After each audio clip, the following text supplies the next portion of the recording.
The morning sun cast long shadows across the excavation site when the largest alien ship began descending from the sky. Dr. Dae-ho and his team watched in silence as the massive vessel settled gently onto the mountainside, without disturbing so much as a blade of grass. The technology that allowed such precise control was beyond human understanding. A section of the ship wall became transparent, revealing figures moving inside. The beings were tall and graceful with features that seemed almost human, but not quite. Their skin had a pale blue tint, and their eyes were larger than human eyes but filled with obvious intelligence. When they moved, it was with fluid motions that suggested they were comfortable in Earth. Gravity Young-sik had been Korea diplomatic representative for less than a month when he found himself walking toward the alien ship to make first contact with beings from another world. His hands shook as he approached the vessel, but his voice remained steady when he spoke the carefully prepared greeting that had been translated into dozens of human languages. The response came not through the ears, but directly into the mind. The alien words bypassed human hearing and spoke in thoughts that every person present could understand regardless of their native language. The sensation was strange but not unpleasant, like having someone else's memories temporarily mixed with your own. The beings called themselves the Valori, and they had traveled across the galaxy to return to Earth. Their leader identified himself simply as the Navigator, a title that seemed to carry great meaning among his people. He was ancient by human standards, but appeared to be in the prime of life by Valori measures. His presence commanded respect without demanding it. The Navigator explained that 30,000 years ago, when humans were still learning to make fire, the Valori had established a research station on Earth. They had been studying the development of life on many worlds, and Earth had shown particular promise. The early humans had impressed them with creativity and adaptability that suggested great potential, but cosmic events had forced the Valori to leave Earth quickly. A wave of radiation from a dying star threatened their homeworlds, and every ship was needed for evacuation. In their haste, they had left behind their most advanced research vessel, along with an arsenal of weapons and tools designed to help developing civilizations survive the dangers of the galaxy. The buried ship had been programmed to remain hidden until humanity reached a certain level of technological development. Then it would reveal itself and serve as a bridge between human and Valori knowledge. But the Valori had not expected human development to proceed so rapidly. In just 30 millennia, humans had gone from stone tools to spaceflight as the Navigator spoke. Images appeared in the air above the excavation site, showing Earth as it had been 30,000 years ago. The continents were in different positions, and ice covered much of the northern hemisphere. Early humans lived in small groups and had not yet developed agriculture or permanent settlements. They were clever, but primitive. The images changed to show the Valori research station, a complex of buildings that had stood where the excavation site was now. The aliens had studied Earth life forms and monitored human development with the patient dedication of scientists who thought in terms of geological time. They had been preparing to make contact when the cosmic emergency forced their departure. Dr. Dae-ho asked the question that everyone was thinking: why had the Valori returned now after so long? The Navigator smiled, an expression that translated perfectly across species. The answer was simple. The buried ship had awakened when humans discovered it and sent a signal across the galaxy. The Valori had been waiting 30,000 years for that signal. The implications were staggering. The alien ship had been programmed to reveal itself only when humanity was ready for contact. This meant that human technological development had proceeded exactly as the Valori had predicted. 300 centuries ago either the aliens were incredibly good at predicting evolutionary development, or they had somehow guided human progress. Young-sik asked about the Valori intentions now that they had returned. The Navigator response was complex. The Valori were explorers and teachers who helped younger species navigate the challenges of technological development. Many civilizations destroyed themselves when they gained access to advanced technology, but some learned to use it wisely. The Valori had returned to reclaim their research station and arsenal, but they had found something unexpected. Humanity had developed not just technology, but art, music, literature, and philosophy that impressed even the ancient aliens. The species that had once huddled around fires now created beauty that touched Valori hearts. This discovery changed everything. The Valori had expected to find a species that needed their guidance and protection. Instead, they found potential equals who had developed along similar paths. The navigator admitted that humanity had progressed further in 30,000 years than most species managed in a million. The conversation continued for hours, with more Valori emerging from their ship to meet the humans. Each alien seemed to specialize in different areas of knowledge, and all were curious about human achievements. The language barrier disappeared completely as the Valori technology allowed perfect communication between minds that had evolved on different worlds. As the day ended, it became clear that this was not a simple retrieval mission. The Valori had come expecting to collect their property and leave. Instead, they had found a species that challenged their assumptions about intelligence and development. The ancient aliens were as surprised by humanity as humans were by them. The navigator announced that formal negotiations would begin the next day. The Valori would not simply take their technology and leave, nor would they hand over advanced weapons to a species they had just met. Instead, they would spend time learning about modern humanity, while sharing carefully selected knowledge about the galaxy beyond Earth. Dr. Deho realized that the discovery of the buried ship had been just the beginning. Humanity was about to embark on its greatest adventure, the journey from a single-world species to citizens of a galaxy filled with wonders and dangers beyond imagination. The next phase of human evolution was about to begin. Dr. Deho wiped the sweat from his face as he looked at the metal object his team had found deep under the Korean mountains. The summer heat made the work hard, but what they discovered made everyone forget about being tired. The metal was not like anything they had seen before. It was smooth and clean even after being buried for so long. Yun-Woo ran his hands over the strange surface and shook his head. The metal felt warm, but not hot. It seemed to glow with a soft light that came from inside. The young scientist had studied metals for many years, but this one made no sense. His instruments showed readings that were impossible. The temperature changed by itself, and electromagnetic waves came from deep inside. The dig site became busy with more workers as news spread about the discovery. Mira, the language expert, arrived from Seoul University. She had studied ancient writing from all over the world, but the symbols on this metal made her heart beat fast. These were not human markings. The patterns were too complex and too organized. They looked like they were made by minds that thought in ways humans did not understand. As days passed, the team realized they had not found a piece of metal, but a whole ship buried under tons of earth and rock. The vessel stretched far underground, much bigger than any building humans had ever made.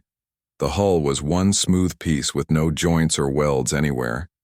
It was as if the whole ship had been grown instead of built. Inside the ship, the walls were covered with more strange symbols that glowed softly in the dark. The light was not electric or fire, but something else entirely. The symbols seemed to move and change when no one was looking directly at them. Mira spent hours trying to understand them, but they hurt her head to study for too long. News of the discovery reached the government in Seoul within hours. Military trucks surrounded the mountain, and soldiers set up camps around the dig site. The world wanted to know what the Korean team had found. Scientists from other countries demanded to see the ship. Reporters tried to sneak past the guards, but the military kept them away. Dr. Deho felt the pressure building around him. Everyone wanted answers, but he had more questions than anyone. The ship was clearly not made by humans, but who had built it, and why was it buried in Korea? How long had it been there, and what was its purpose? The metal showed no signs of rust or damage, even after what must have been thousands of years underground. The strangest thing happened when night fell. The symbols on the ship began glowing brighter, as if they were waking up. The temperature inside the ship changed, and strange sounds came from deep within the vessel. Sounds that were almost like music, but not quite like anything heard on Earth. The team worked in shifts, now afraid to leave the ship alone, but also afraid of what they might find. Yun-Woo discovered that the ship responded to human presence. The closer people got to certain areas, the brighter the symbols became. It was as if the ship knew they were there and was trying to communicate. The scientist set up instruments to measure everything he could, but the readings made no sense according to human science me. Ra made a breakthrough when she realized the symbols were not just writing but also mathematics and star charts. The patterns showed positions of stars and planets, but not as they appeared from Earth now. Instead, they showed the night sky from thousands of years ago before human civilization had begun. This discovery sent chills through everyone who heard it. The team worked day and night to map the entire ship. They found rooms filled with objects that might have been tools or weapons, or something else entirely. Everything was made of the same strange metal that seemed alive. The ship had corridors that led to chambers where the walls showed images of stars and planets, including one that looked exactly like Earth but younger. Dr. Daeho realized they had found something that would change everything humans thought they knew about their world and their place in the universe. The ship was proof that Earth had been visited by beings from other worlds long before humans had developed writing or cities or any of the things that made civilization possible. As the team explored deeper into the ship, they found what looked like a control room. The walls here were covered with symbols that moved and changed constantly, showing what appeared to be star maps and navigation charts. Mira worked with computer experts to try to decode the patterns, but every breakthrough led to more questions. The ship seemed to be waiting for something. Deep in its metal heart, machines hummed, with power that had lasted for millennia. The team could feel the ship watching them, learning about them, just as they were learning about it. What they did not know was that their excavation had awakened something that had been sleeping for 30,000 years. Far out in space beyond the edge of the solar system, ancient sensors detected the signal from the buried ship.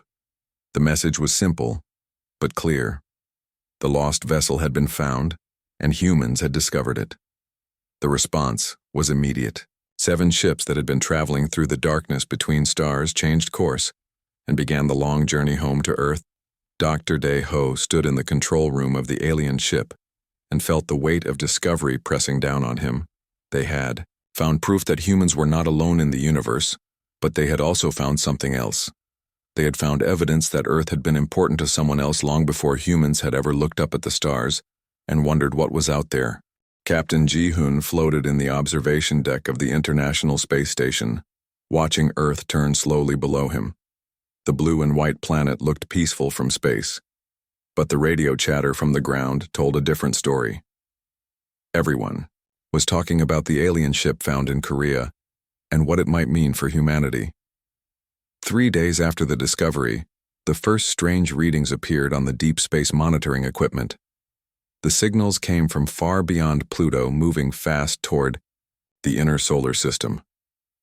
The objects were huge, much bigger than asteroids or comets, and they were clearly artificial. Someone or something had built them and was flying them toward Earth with obvious purpose. Bo Ram worked the night shift at the radio telescope facility in Chile, where she spent her time listening to signals from deep space. She had heard many strange things over the years, but nothing like what appeared on her screens now. The incoming objects were broadcasting complex mathematical sequences mixed with what looked like star charts and navigation data. The mathematics were advanced far beyond anything humans used, but Bo Ram could understand enough to be frightened. The signals contained detailed information about Earth, including maps of the continents as they had existed thousands of years ago before ice ages and continental drift had changed their shapes. This meant whoever was coming had detailed knowledge of Earth from long ago. As the objects came closer, their true size became clear. Each ship was enormous, stretching for kilometers and built with the same strange technology as the vessel buried in Korea. The 7 ships moved in perfect formation, never changing position relative to each other. Their coordination suggested intelligence and experience that came from centuries of space travel. World leaders held emergency meetings as the alien fleet approached Earth. Military forces around the planet went to highest alert, but everyone knew that conventional weapons would be useless against technology. This advance, the ships showed no hostile intent, but their mere presence changed everything about how humans saw their place in the universe. The alien vessels entered Earth's outer atmosphere, moving slowly and deliberately. They took positions over major cities around the world, but the largest ship positioned itself directly above the excavation site in Korea, where the ancient vessel lay buried. This could not be coincidence. The buried ship and the arriving fleet were clearly connected. Dr. Deho received word that the alien ship above his dig site was scanning the buried vessel with beams of blue light that passed harmlessly through rock and earth. The ancient ship began responding to these scans. Its symbols glowed brighter and new sounds came from deep within its hull. Systems that had been dormant for millennia were waking up. RAM tracked the communication between the orbiting ships and the buried vessel. The signals were too complex for human computers to decode, but patterns emerged that suggested the exchange of vast amounts of data. The buried ship was downloading information from its companions, while also uploading everything it had learned during its long sleep underground. Around the world, people looked up at the alien ships with mixtures of fear, wonder, and excitement. Some gathered in the streets to watch, while others hid in their homes waiting to see what would happen. Religious leaders proclaimed the arrival as either salvation or judgment, while scientists worked frantically to understand the technology hovering above their cities. The ships made no aggressive moves, but their presence changed everything. Air traffic was grounded, military exercises were canceled, and stock markets around the world crashed as humanity tried to process the reality of first contact with alien intelligence. The careful plans that governments had made for this possibility seemed inadequate when faced with the real thing. Captain Ji-hun received orders to monitor the alien ships from space and report any changes in their behavior. Through the station windows, he could see the massive vessels hanging motionless in Earth atmosphere, like islands in the sky. Their hulls showed no seams or joints, just like the buried ship, suggesting they had been grown rather than built. Using manufacturing methods humans could understand. The waiting was the hardest part. Nobody knew what the aliens wanted or what they planned to do. The ships had the power to destroy human civilization, but they showed no signs of hostility. Instead, they seemed to be studying Earth and its inhabitants with the patience of scientists, observing an interesting experiment. Mi-Ra worked with international teams of linguists and mathematicians to try to decode the alien signals. The patterns were incredibly complex, but gradually she began to recognize structures that might be language. The beings in these ships were trying to communicate, but their thoughts were so different from human thinking that translation seemed almost impossible. As the hours passed, it became clear that the aliens were waiting for something. Perhaps they wanted humans to make the first move, or perhaps they were preparing for some kind of formal contact. The tension around the world grew as everyone waited to see what would happen. When two completely different forms of intelligence finally met face to face, Dr. Deho stood in the ancient ship control room watching. The symbols on the walls change and flow as data flowed between the buried vessel and its companions overhead. 30,000 years of separation were ending, and humanity was about to learn that Earth had never been theirs alone. The real adventure was just beginning. Deep underground in chambers that had remained sealed for 30 millennia, Deho and his expanded team worked alongside Vylori technicians to explore the ancient research station. The buried vessel was much larger than they had first realized, with sections that extended deep into the mountain like roots of an enormous metal tree. Sun-Hee had become the world's first xenoarchaeologist, a job title that had not existed a week earlier. Her task was to document and catalog everything found in the alien facility, but each discovery raised more questions than it answered. The technology defied human understanding of physics, engineering, and materials science. The arsenal chamber was the most impressive room in the facility. Weapons lined the walls, but they were unlike anything from human warfare. These were not designed to destroy but to protect and preserve energy shields that could deflect asteroid impacts, healing devices that could cure diseases humanity had not yet discovered, terraforming equipment capable of transforming dead worlds into gardens. The Vylori explained that their weapons had been designed with a philosophy completely different from human military thinking. Instead of creating tools of destruction, they had developed instruments of creation and protection. The arsenal was meant to help developing civilizations survive the natural disasters and hostile encounters that threatened young species. The healing devices fascinated human doctors who were allowed to observe their operation. The technology could repair genetic damage, cure cancers, and restore youth to aged tissue. But the Vylori warned that such power came with responsibility. The knowledge of how these devices worked could revolutionize human medicine, or be misused to create terrible new forms of warfare. Tae-jin, the Korean general assigned to liaise with the aliens, found himself caught between human ambition and alien wisdom. World governments demanded access to the Valori weapons, while military leaders salivated over technology that could make their armies invincible. But the navigator made it clear that the arsenal would not be given freely to anyone. The terraforming equipment was even more impressive than the weapons. These machines could reshape entire planets, turning barren rocks into worlds capable of supporting life. The technology operated on principles that human science was only beginning to understand, manipulating matter and energy at the molecular level to create the conditions necessary for biological development. As the exploration continued, patterns emerged in the Valori technology. Everything was designed with multiple purposes and built in safeguards that prevented misuse. The weapons could only be activated by minds that understood their true purpose. The healing devices would not work for those who intended harm. The terraforming equipment required cooperation between multiple species to operate. The navigator explained that this was intentional. The Valori had learned through millions of years of experience that advanced technology in the wrong hands could destroy entire civilizations. They had watched promising species tear themselves apart when they gained access to power they were not ready to handle responsibly. Human scientists and engineers worked frantically to understand even the basic principles behind Valori technology. The mathematics involved concepts that Earth universities did not teach, and the engineering required materials that did not exist naturally. The aliens had developed their science along completely different paths than human researchers, but there were similarities that gave hope for eventual understanding.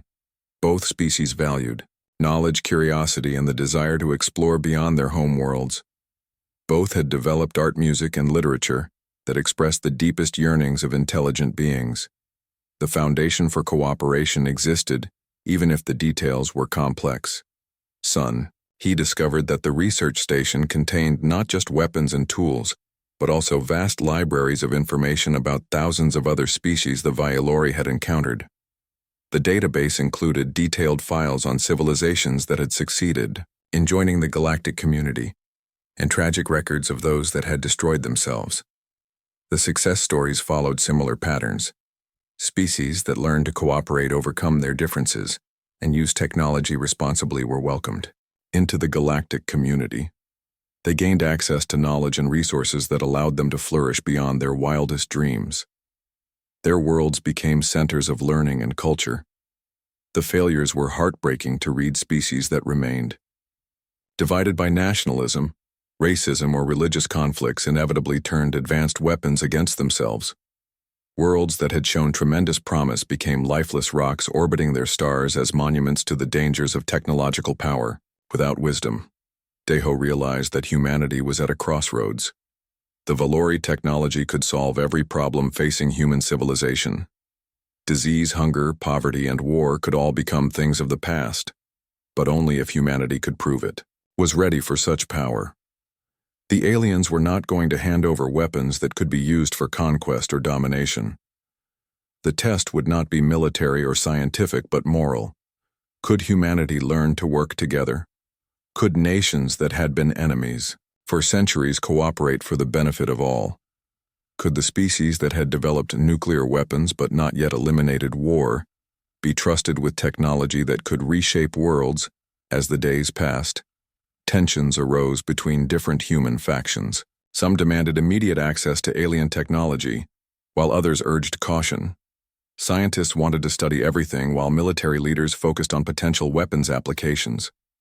Politicians worried about which nations would control access to Valori knowledge.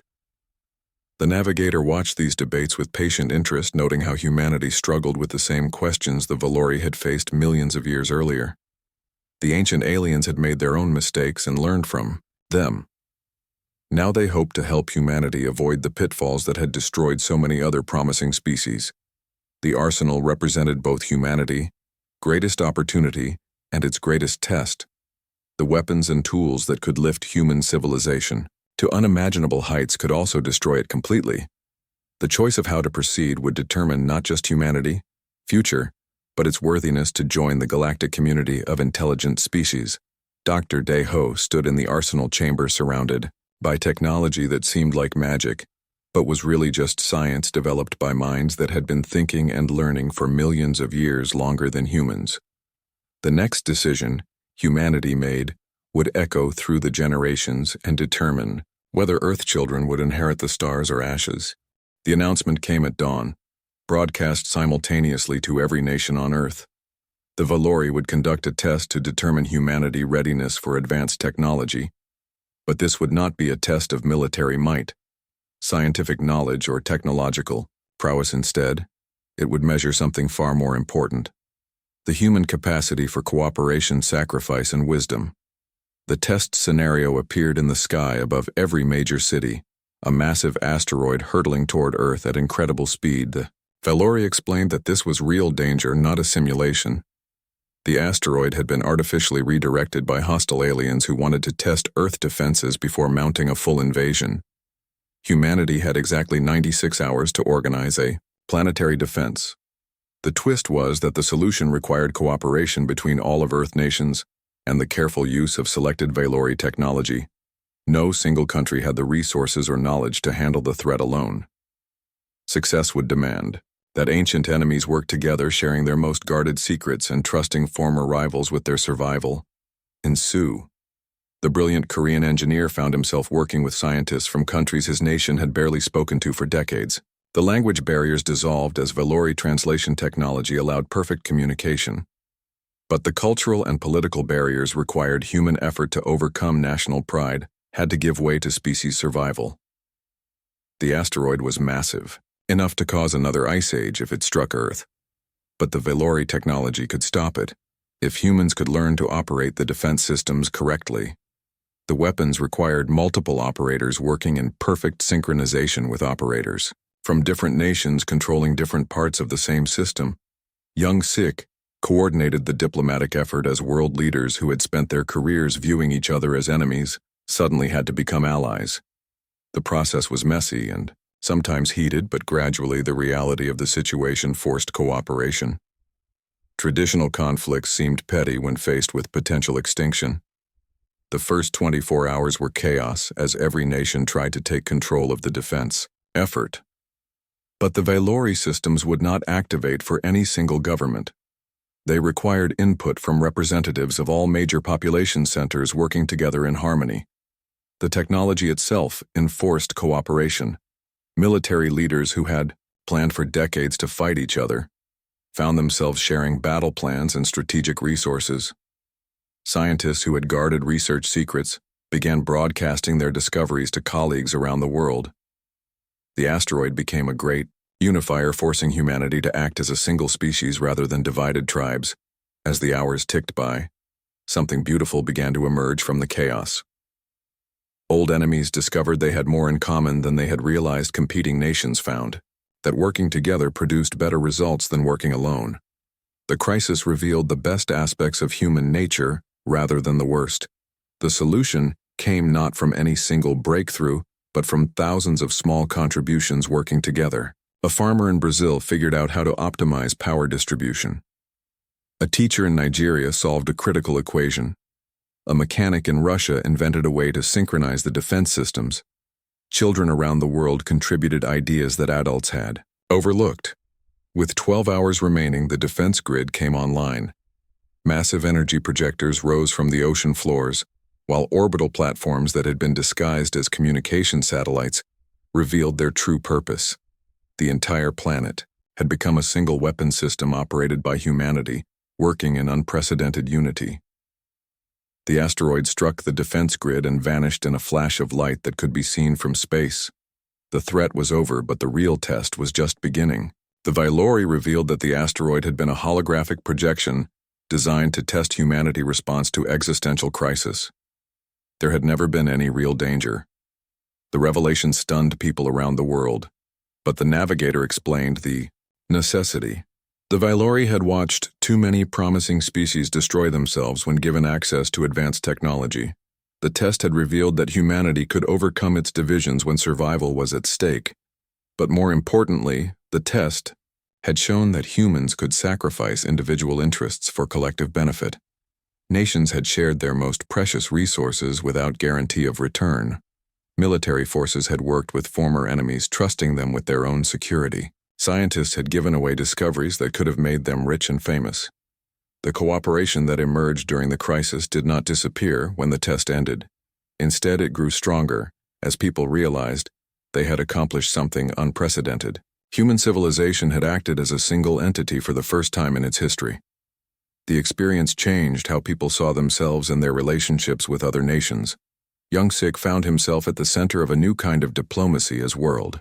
Leaders who had worked together during the crisis began discussing permanent cooperation.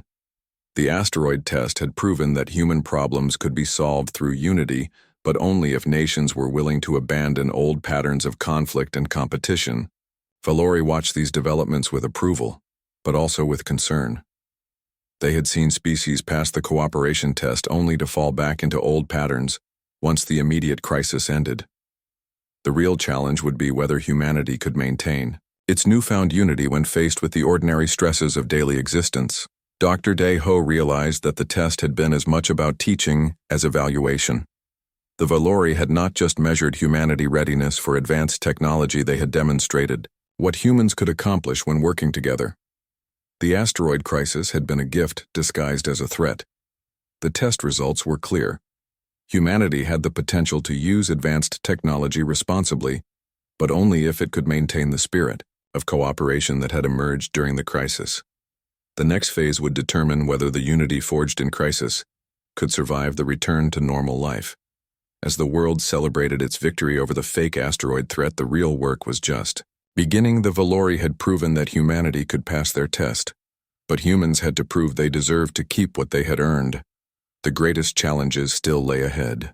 The world held its breath as the navigator prepared to deliver the Valori decision. Representatives from every nation had gathered at the excavation site where the ancient ship rested alongside its alien counterparts. The test results were in, but the consequences would reshape human civilization regardless of the outcome. The navigator began with a simple acknowledgement: humanity had passed the cooperation test magnificently. The response to the asteroid crisis had demonstrated that humans could overcome their differences when survival depended on unity, but passing one test was not enough to guarantee access to technology that could reshape worlds. The Valori offered humanity an unprecedented choice. They could take their ancient research station and arsenal and depart, leaving humans to continue their natural development without alien interference. The buried ship would be sealed again, and Earth would remain isolated until humans developed space travel capable of reaching other inhabited worlds. The alternative was immediate integration into the galactic community, with access to knowledge and technology that would advance human civilization by thousands of years in mere decades. But this choice came with enormous responsibilities and dangers that humanity had never faced. Joining the galactic community meant accepting roles as protectors of developing civilizations, just as the Valori had once protected Earth. Human ships would patrol the galaxy, watching over younger species and helping them navigate the challenges that destroyed so many promising civilizations. The responsibility was immense and eternal. The galactic community also faced threats that made earthly conflicts seem insignificant: hostile species that viewed younger civilizations as threats to be eliminated, cosmic disasters that could sterilize entire solar systems, ancient artificial intelligences that had outlived their creators and now sought to eliminate all biological life. Yunji, the philosophy professor who had become an unexpected voice in the negotiations, argued passionately for accepting the galactic role. She believed that isolation had never been the human way. Humans had always been explorers and teachers who shared knowledge and helped others. The galaxy was simply a larger stage for these same activities, but others feared the loss of human independence and identity. Joining the galactic community meant following rules and customs developed by species millions of years older than humanity. It meant accepting that Earth was just one small world among countless others, that human achievements were insignificant compared to galactic civilizations. The debate raged for weeks, with passionate arguments on every side. Religious leaders struggled to understand humanity's place in a universe filled with intelligent life. Politicians worried about maintaining national sovereignty in a galactic government. Scientists yearned for knowledge while fearing the loss of human scientific tradition. The Vailori waited patiently, understanding that this decision would determine not just humanity's future, but the future of every species they would eventually encounter. They had seen too many promising civilizations choose isolation and stagnation, or rush into cosmic responsibilities they were not prepared for. World leaders held emergency sessions as ordinary people debated in streets, cafes, and online forums. Some humans demanded immediate access to alien technology, while others insisted on maintaining Earth independence. The choice seemed impossible, because both options offered great rewards and terrible risks. Young Sick found himself coordinating discussions between world leaders who had to make a decision that would affect every human being and their descendants for thousands of generations. The weight of responsibility was crushing, but the opportunity was beyond anything humans had ever imagined. The breakthrough came from an unexpected source. Children around the world began broadcasting their own messages about the choice. They had grown up with the internet and global communication, so the idea of galactic citizenship seemed natural, rather than frightening. They saw joining the galactic community as the next step in human evolution. Their enthusiasm reminded adults that humanity had always been a species of explorers and risk-takers, the same drive that had led humans out of Africa to populate every continent on Earth could lead them to the stars. The galaxy offered challenges but also unlimited opportunities for growth and discovery. In the end, humanity chose a compromise path. They would accept Vailori guidance gradually, learning to use advanced technology responsibly while maintaining their essential human character. The integration would take generations, allowing each new human generation to grow up a little more galactic than their parents. The buried research station would remain on Earth as a joint facility operated by humans and Vailori together. Its arsenal would serve as both tool and symbol of humanity, new role as protectors of developing worlds. Human crews would train alongside alien mentors, learning to use technology that could create or destroy entire civilizations. The Vailori ships prepared for departure, but not abandonment. Permanent ambassadors and teachers would remain on Earth to guide human development, while the main fleet returned to their duties protecting other worlds. The relationship between humans and Vailori would continue for as long as both species existed. Dai-Ho stood at the excavation site that had started the greatest adventure in human history, watching Vailori ships rise into the night sky. The ancient aliens had planted seeds of possibility 30,000 years ago. When they first visited Earth today, humanity was ready to see what would grow from those seeds. The professor who had spent his career digging up the past now looked forward to a future beyond imagination. Human children would grow up knowing that Earth was part of something larger and more wonderful than their ancestors had ever dreamed. The galaxy was vast and full of wonders waiting to be discovered. As the last Vailori ship disappeared among the stars, the symbols on the buried research station pulsed with gentle light. The technology that had slept for 30 millennia was awake and ready to serve a new generation of explorers. The universe was about to discover what humans could accomplish when they reached for the stars. The choice had been made, and there was no going back. Humanity had accepted its place in the galactic community with all the responsibilities and opportunities that came with it. The greatest adventure in human history was just beginning, and the destination was as infinite as the universe itself.